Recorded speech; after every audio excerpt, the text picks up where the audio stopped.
now speak to Anoosheh Ashoori, a British-Iranian engineer who was held in Iran in Evin prison for over 10 years. Anoosheh Ashoori, thank you very much for being with us. It's always a pleasure to speak with you. Just I want to get, first of all, what you thought when you heard this news that Craig and Lindsay Foreman have been sentenced to 10 years. Yeah, I was anticipating that. Unfortunately, it has been our experience that the British government won't be proactive in securing their release, and that of the other British nationals who are currently detained in Iran, unless they are under relentless pressure by their families involved. And that is really sad, because we have been going through this again and again, and if the British government keeps this in action, this is going to continue forever. Yeah. So, of course, in your case, it was two British governments, a Conservative-led one and a Labour-led government as well. What is the inaction? We heard from Alicia Cairns, the shadow minister, who was talking about the fact that the government hasn't even told the Iranians that Lindsay and Craig aren't spies. Can that be right? When I was there were many other people in the same situation as I was, and I knew that they were not spies because, I mean, we were not even educated enough to become one. It's so ridiculous. And I had so many innocent inmates living with me. But the fact is that in addition to Lindsay and Craig, there are others that I am aware of, British citizens, who are still in Evin prison. And I think, in a sense, this is a step forward, because now that they have been sentenced, now we should see what the Iranian government wants in return for their freedom. Right, so that's where the hostage diplomacy gets underway. And in your case, when you were freed in 2022, this was because of the settling of what the Iranians saw as that debt for those tanks from the 70s. Is that right? And the 400 million? Yes, yes. Now we should see what the Iranians are going to come up with. Extraordinary. Talk to us about Evin prison. We call it notorious, one of the worst prisons, certainly in Iran, if not around the globe. Tell us what it is actually like inside that facility. It's just hell, in one word. And I'm really sorry that they ended up there. They were just tourists going through Iran, and unfortunately, this happened to them.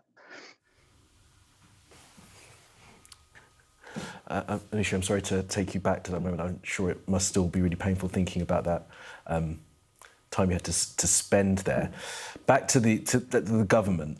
So look, we've heard that there are these meetings. The Foreign Secretary is going to speak to the Iranians now. You said that we now just have to wait for the Iranians to come and tell us what it is they want. Is that where we find ourselves? We have been through these scenarios. I have been through it. Nazanin has been through it, Richard, and unfortunately, it's just words, empty words. We need action, and we need action now. Not only for Lindsay and Craig, with the other British nationals who are there, and I am aware of, and nobody is talking about. Anoosheh, look, you're a British Iranian.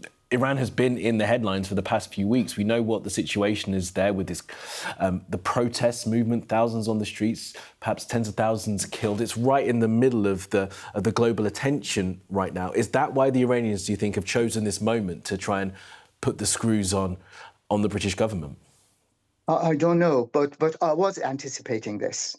This is the cliche procedure that goes on.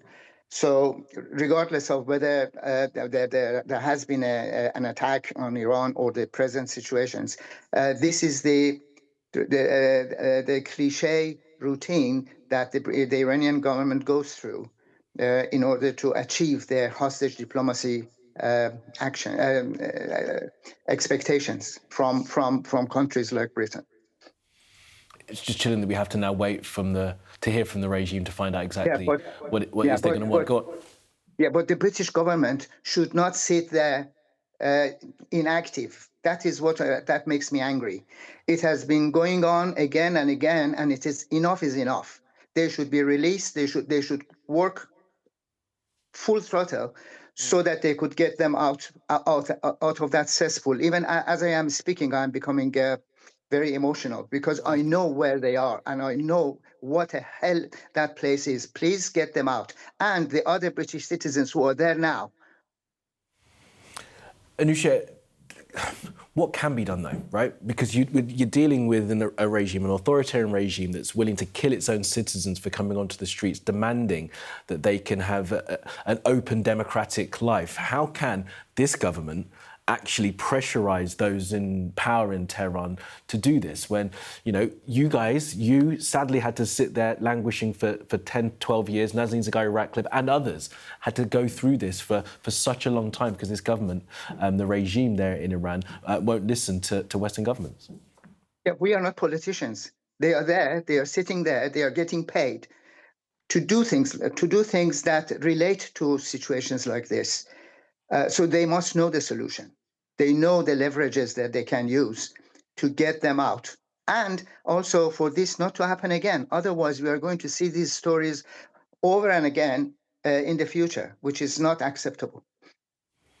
Anoosheh, you are right that they are the politicians. They're the ones that should know how to do this. May I ask you just finally how your family are in the years that have now passed since you have been released? Of course, you're back home in London with your family. How have things been? Yes, we have been going through a lot. My son and my daughter are still going through trauma therapy. I myself have flashbacks. It doesn't end when you are released. And unfortunately, the British government has done nothing to help us. In fact, the only organization that helped us was Hostage International and Amnesty International. These are the two. And we have never received any help from the British government so far. Anoosheh Ashoori, I appreciate you joining us today, and thank you very much for your time. I wish you the best to you and to your family, and thank you for coming on and telling us your story. Thank you, Anoosheh. Thank you.